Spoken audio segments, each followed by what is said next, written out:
Hola, en este nuevo video vamos a hablar un poco sobre las aplicaciones de la derivada. Esta vez ya le vamos a dar una interpretación o le vamos a dar un significado a todos esos ejercicios que hemos estado haciendo durante la clase. Y nos vamos a enfocar en algo, en un fenómeno que se observa en este pequeño dibujito. Vamos a ver qué relación tienen las derivadas con el sufrimiento de nuestro pequeño amigo que está aquí. ¿Sí? Pero vamos a empezar. Primero, tenemos que recordar cómo representamos una derivada. Si recuerdas, por lo general escribíamos siempre la derivada de f con respecto a una variable, digamos que es x. Pero ahora sí vamos a saber qué significa esto.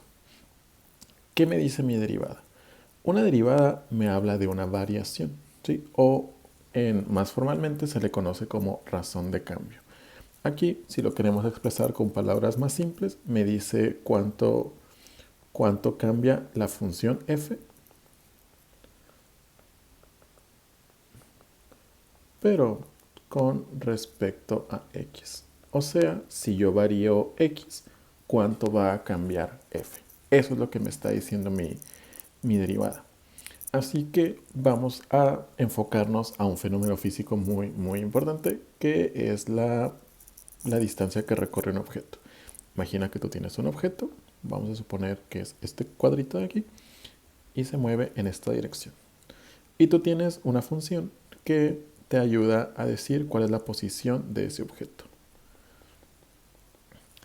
Y para ser un poquito más precisos, la posición va a depender del tiempo. Entonces aquí estamos indicando que x depende de t. Pero supongamos que yo te pido derivar esta función. Esta vez mi función se llama x y mi variable se llama t. Así que esto yo lo podría escribir como dx con dt. Y si retomamos un poco lo que dijimos acá, esto quiere decir que estamos calculando el cambio en x con respecto al cambio en t. Y si recuerdas una fórmula muy básica que vimos, que has visto alguna vez en tu vida de física, es que nos habían dicho que la velocidad de un objeto es igual a la distancia que recorre entre el tiempo que ha transcurrido. Esta es la formulita que hemos abordado muchas veces. ¿Y de qué nos va a servir ahorita? Pues la vamos a comparar con esto de aquí. Entonces, si yo tengo cambio en x, que es básicamente el cambio en la distancia, y el cambio en t, pues es la variación de tiempo, lo que yo estoy obteniendo es una velocidad. Esto me da una velocidad. ¿Qué quiere decir esto? Que si yo tengo una función que me da la posición de algún objeto y de alguna manera obtengo su derivada, esa derivada lo que me indica es su velocidad. ¿Sí? Entonces ya tenemos una pequeña relación. La vamos a escribir acá. Si nosotros tenemos una función x de t que me habla de la posición, si yo quiero obtener una función que me indique su velocidad,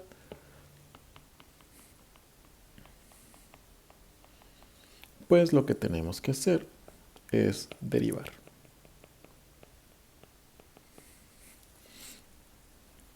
Y si yo quiero obtener una relación aún más importante, si yo vuelvo a derivar, ¿qué obtendríamos? Pues obtendríamos la variación de la velocidad con respecto al tiempo, y a eso en física se le reconoce como la aceleración, que podríamos escribir como a de t.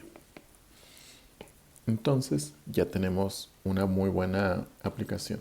Si yo tengo la posición, puedo derivar para obtener la velocidad del objeto y nuevamente puedo derivar para obtener la aceleración. Entonces, a través de dos derivadas, yo puedo saber cuál es la función de mi aceleración. Entonces, volviendo a nuestro pequeño amigo que está aquí, este pequeño compañero está sufriendo porque está recorriendo una cierta distancia a una cierta velocidad y seguramente también tiene una aceleración. Él tal vez no se da cuenta de todo lo que está pasando, pero él está pasando por todos esos procesos o todos esos fenómenos. Entonces, Espero que haya quedado claro esta pequeña explicación. Es muy importante que recuerdes esta relación, que si tú tienes la posición y obtienes una derivada, obtendrías la función de la velocidad. Y si vuelves a derivar, obtendrías la función de la aceleración. Y esto puede ser útil para muchos objetos que están en movimiento. Pues por lo pronto es todo. Nos vemos después. Gracias.